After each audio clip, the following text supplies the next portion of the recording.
जय हिंद दोस्तों, स्वागत है आप सभी का अपने यूट्यूब परिवार बी एस सेमेस्टर वाला में। दोस्तों आप लोगों का एग्जाम हो चुका है योगा फर्स्ट का स्किल इन्हेंस कोर्स के अंतर्गत। पेपर कोड है SE1PHI। ठीक है, चले इसका आंसर की हम लोग देखेंगे। इसमें आपके टोटल जो पेपर था वो 100 नंबर का था। एक क्वेश्चन के लिए आपको 2 नंबर मिलेंगे। ठीक है, 1.5 घंटे का समय दिया गया था एमआर पे गोला लगाने के लिए।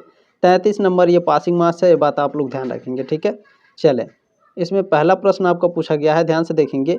सूर्य नमस्कार का पहला मंत्र कौन है? सूर्य नमस्कार का पहला मंत्र है ओम मित्राय नमः। ये ऑप्शन आपका राइट है। मैंने कहा था देखिए, सूर्य नमस्कार को अच्छे से जितना है एकदम रट्टा मान लीजिए, एकदम देखिए भर भर के क्वेश्चन आया यहाँ से। ठीक है, सूर्य नमस्कार में कितने मंत्र होते हैं? तो इसमें कुल 12 मंत्र होते हैं। सी ऑप्शन आपका राइट है। नेक्स्ट क्वेश्चन पूछा गया था कि सूर्य नमस्कार का अभ्यास किस दिशा में करना चाहिए? पूरब की दिशा में। ए ऑप्शन राइट था तीसरे का। नेक्स्ट क्वेश्चन पूछा गया था निम्नलिखित में से कौन सी मुद्रा सूर्य नमस्कार से संबंधित है? ठीक है, कौन सी मुद्रा संबंधित है? तो जो आपका पर्वतासन है, भुजंगासन है और अष्टांगासन है, ये सभी आपके सूर्य नमस्कार से संबंधित हैं। डी ऑप्शन राइट है। प्रश्न नंबर 5 पूछा गया था कि सूर्य नमस्कार में प्रथम आसन का नाम क्या है? प्रथम आसन का नाम है आपके प्रमाणासन। ठीक है, सी ऑप्शन राइट है। चले प्रश्न नंबर 6 है आपका, सूर्य नमस्कार संबंधित है किससे संबंधित है? भगवान सूर्य से। डी ऑप्शन आपका राइट है। नेक्स्ट क्वेश्चन है ओम खगाय नमः मंत्र संबंधित है किससे संबंधित है? सूर्य नमस्कार से। ए ऑप्शन आपका राइट है। चले नेक्स्ट क्वेश्चन है आपका, निम्नलिखित में से कौन सूर्य नमस्कार का मंत्र नहीं है? तो इसमें जो आपका ओम पृथ्वी नमः है यही नहीं है। ठीक है, बी ऑप्शन आपका राइट है। चले नेक्स्ट क्वेश्चन आपसे पूछा था कि सूर्य नमस्कार के अंतिम मंत्र का नाम क्या है? इनके अंतिम मंत्र का नाम है ओम भास्कराय नमः। ठीक है, सी ऑप्शन आपका राइट है प्रश्न नंबर 9 का। प्रश्न नंबर 10 पूछा गया है, सूर्य नमस्कार के चतुर्थ मंत्र यानी चौथे मंत्र का क्या नाम है? ओम भानवे नमः। ये ऑप्शन आपका राइट है। चले नेक्स्ट क्वेश्चन आपका पूछा गया था कि सूर्य नमस्कार की तृतीय मुद्रा है, तीसरी मुद्रा इनका पाद हस्तासन है। बी ऑप्शन आपका राइट है। चले लग रहा है बहुत ही अच्छे तरीके से इन्होंने पढ़ा था। देखिए नेक्स्ट क्वेश्चन है, निम्नलिखित में से कौन सूर्य नमस्कार की मुद्रा नहीं है? तो इसमें देखें जो आपका पद्मासन है ये योग की मुद्रा है। ठीक है, सूर्य नमस्कार की मुद्रा नहीं है। चले नेक्स्ट क्वेश्चन आपका, सूर्य नमस्कार का अभ्यास किया जाता है तो प्रातःकाल सवेरे सुबह में। ठीक है, ये ऑप्शन आपका राइट था। नेक्स्ट क्वेश्चन पूछा था कि कपालभाति संबंधित है किससे संबंधित है? षटकर्म से और प्राणायाम से। ठीक है, सी ऑप्शन आपका राइट है। काफ़ी अच्छा पेपर आप लोगों का गया होगा। ठीक है, प्लीज़ एक लाइक कर देंगे। अभी तक आपने सब्सक्राइब नहीं किया है तो कर लीजिए, ये आपका अपना ही चैनल है। ठीक है, नौली कर्म संबंधित है, नौली कर्म षटकर्म से संबंधित है। बी ऑप्शन आपका राइट है। चले नेक्स्ट क्वेश्चन आपका, निम्नलिखित में से कौन षटकर्म से संबंधित है? तो नेति है। सी ऑप्शन आपका राइट है। काफ़ी शानदार तरीके से मैंने एक्सप्लेन करके बताया था सभी को। आप लोगों ने क्लास काफ़ी अच्छे तरीके से किया होगा। ठीक है, काफ़ी अच्छा पेपर गया होगा। निम्नलिखित में से कौन षटकर्म से संबंधित नहीं है? तो देखिए पूरक, रेचक, कुंभक ये आपके षटकर्म से संबंधित नहीं होते हैं। सी ऑप्शन आपका राइट है। नेति, धौती, त्राटक ये आपके षटकर्म से संबंधित है। ठीक है, चले नेक्स्ट क्वेश्चन क्या है, वास्ती है, वास्ती क्या है? षटकर्म है। डी ऑप्शन आपका राइट है। चले नेक्स्ट क्वेश्चन पूछा था त्राटक है, त्राटक क्या है? त्राटक एक षटकर्म है। ए ऑप्शन आपका राइट है। ठीक है, चले ध्यान रखेंगे। चले वास्ती क्या है? वास्ती आपका एक षटकर्म है। ठीक है, ध्यान रखेंगे। डी ऑप्शन आपका राइट है प्रश्न नंबर 18 का। और जो प्रश्न नंबर 19 है इसका राइट आंसर आपका ए। ठीक है, षटकर्म है त्राटक। चले नेक्स्ट क्वेश्चन क्या है, त्राटक का संबंध है किसके साथ? आंखों के साथ। बी ऑप्शन आपका राइट है। नेक्स्ट क्वेश्चन है, नेति एक यंग है, नेति एक किसका अंग है? नेति आपका षटकर्म का अंग है। डी ऑप्शन आपका राइट है। ठीक है, चले नेक्स्ट क्वेश्चन है, धौती का संबंध है किसके साथ? षटकर्म से। बी ऑप्शन आपका राइट था। चले नेक्स्ट क्वेश्चन पूछा था आपका, निम्नलिखित में से कौन एक धौती का अंग नहीं है? तो देखें इसमें जो नाक धौती है ये आपका धौती का अंग नहीं है। ठीक है, ध्यान रखेंगे। चले नेक्स्ट क्वेश्चन आपका, नौली क्रिया से पूर्व कौन सी क्रिया करनी चाहिए? इससे पहले अग्निसार क्रिया करनी चाहिए। बी ऑप्शन आपका राइट है। चले नेक्स्ट क्वेश्चन पूछा था, घेरंड संहिता में कितने आसन हैं? इसमें आपके कुल 32 आसन है। सी ऑप्शन आपका राइट है। नेक्स्ट क्वेश्चन पूछा था, निम्नलिखित में से कौन एक आसन नहीं है? प्रशासन एक आसन किसी भी प्रकार का आसन से संबंधित नहीं है। ठीक है, डी ऑप्शन करेक्ट था। नेक्स्ट क्वेश्चन पूछा था कि निम्नलिखित में से कौन सा आसन भोजन के तुरंत बाद किया जा सकता है? तो वज्रासन किया जा सकता है, ये ऑप्शन राइट है। सारे आपके पढ़ाए हुए आए हैं, ठीक है। देखें, भुजंगासन निम्नलिखित में से किसकी मुद्रा को प्रदर्शित करता है? तो ये कोबरा को प्रदर्शित करता है, ठीक है। सी ऑप्शन आपका राइट है। चले नेक्स्ट क्वेश्चन है, घेरंड संहिता के रचयिता कौन है? महर्षि घेरंड है, ठीक है। बी ऑप्शन आपका राइट है।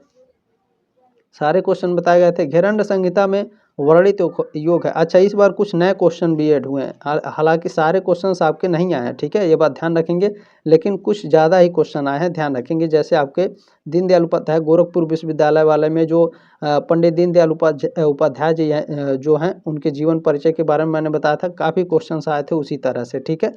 पूछा क्या गया था कि घेरंड संहिता में वर्णित योग है, ये हठ योग से है, ठीक है। डी ऑप्शन आपका राइट है। नेक्स्ट क्वेश्चन पूछा था कि घेरंड संहिता में कितने अध्याय हैं? इसमें कुल आपके 7 अध्याय हैं, सी ऑप्शन आपका राइट है। चले नेक्स्ट क्वेश्चन आपका पूछा गया है, योग दर्शन के प्रवर्तक कौन है? इसके प्रवर्तक हैं महर्षि पतंजलि, ये ऑप्शन आपका राइट है। नेक्स्ट क्वेश्चन आपसे पूछा था कि घेरंड संहिता के अनुसार आसनों का अभ्यास करने का प्राथमिक उद्देश्य क्या है? तो शारीरिक जो शरीर है उसकी स्थिरता और मजबूती, सी ऑप्शन आपका राइट था। नेक्स्ट क्वेश्चन पूछा था कि यौगिक ग्रंथों के अनुसार पद्मासन का प्रतीकात्मक अर्थ क्या है? तो इसका अर्थ होता है आत्मज्ञान, ठीक है, एनलाइनमेंट, ये ऑप्शन आपका राइट है। चलें, ये भी क्वेश्चन आपको बताया गया था। नेक्स्ट क्वेश्चन क्या है, देखें, घेरंड संहिता में ध्यान के लिए किस आसन की सिफारिश की गई है? तो इसमें सिद्धासन की गई है, बी ऑप्शन आपका राइट है। नेक्स्ट क्वेश्चन है, घेरंड संहिता आसनों में निपुणता प्राप्त करने के लिए किस आसन को आवश्यक मानती है? तो इन सभी को मानती है, ठीक है। डी ऑप्शन आपका राइट था प्रश्न नंबर 36 का। चले प्रश्न नंबर 37 क्या है, निम्नलिखित में से किस आसन को आसन मुद्रा के रूप में भी जाना जाता है?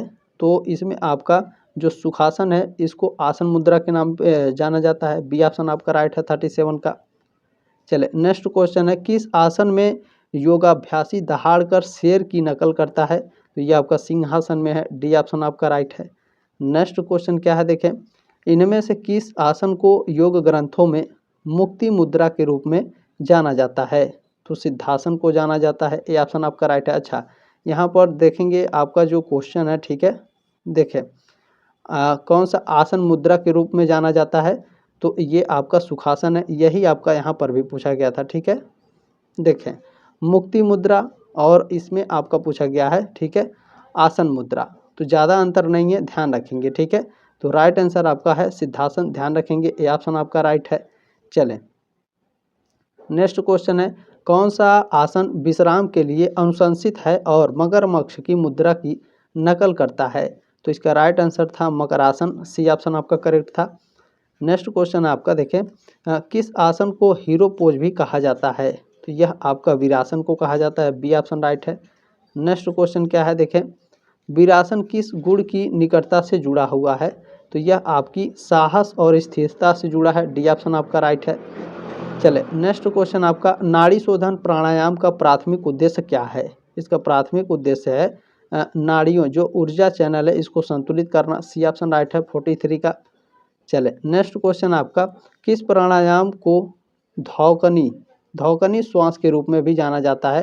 तो यह भस्त्रिका को जाना जाता है, ये ऑप्शन राइट है 44 का। चले प्रश्न नंबर 45 क्या है, अच्छा इसमें थोड़ा सा डाउट लग रहा है मुझे, ठीक है, इस वाले क्वेश्चन में अपनी राय कमेंट बॉक्स में ज़रूर रखिएगा, हमारे हिसाब से आपका राइट आंसर सही है, ठीक है, इन्होंने भी सही लगाया है। चले हो गया ये, ठीक है, किस धौकनी, ठीक है, धौकनी श्वासनीय भस्त्रिका है, ये ऑप्शन राइट है 44 का। प्रश्न नंबर 45 पे देखें, शीतली प्राणायाम में इस्तेमाल की जाने वाली अनोखी तकनीक क्या है? तो इसमें अनोखी तकनीक है मुड़ी हुई जीभ से सांस लेना, ये ऑप्शन आपका राइट है। नेक्स्ट क्वेश्चन है, कौन सा प्राणायाम सांस लेने के दौरान उत्पन्न होने वाली समुद्र जैसी ध्वनि विशेषता है? तो इसका राइट आंसर आपका उज्जयी, बी ऑप्शन आपका राइट है प्रश्न नंबर 46 का। प्रश्न नंबर 47 है, श्वसन तंत्र को साफ करने के लिए कौन सा प्राणायाम सबसे प्रभावी माना जाता है? तो कपालभाति और भस्त्रिका ये दोनों माना जाता है, लेकिन मुझे 100% मेरी गारंटी है इसमें ऑप्शन नंबर ए आपका राइट होगा, ठीक है। बाकी इसमें भस्त्रिका भी है, थोड़ा बहुत अंतर है इन दोनों में, ठीक है, ये बात ध्यान रखेंगे। चले नेक्स्ट क्वेश्चन क्या है, देखिए नाड़ी शोधन को यह भी कहा जाता है। बाकी आप लोग अपना राय कमेंट बॉक्स में हमेशा आप रख सकते हैं। आपके प्रत्येक कमेंट का मैं उत्तर देता हूँ समय मिलते ही, ठीक है। नाड़ी शोधन को यह भी कहा जाता है, क्या कहा जाता है दोस्तों, तो बारी बारी से नासिका श्वास, ठीक है, बी ऑप्शन आपका राइट है। यानी एक नाक को बंद करके दूसरे नाक से सांस लेना और दूसरे नाक को बंद करके दूसरे नाक से सांस लेना, ठीक है।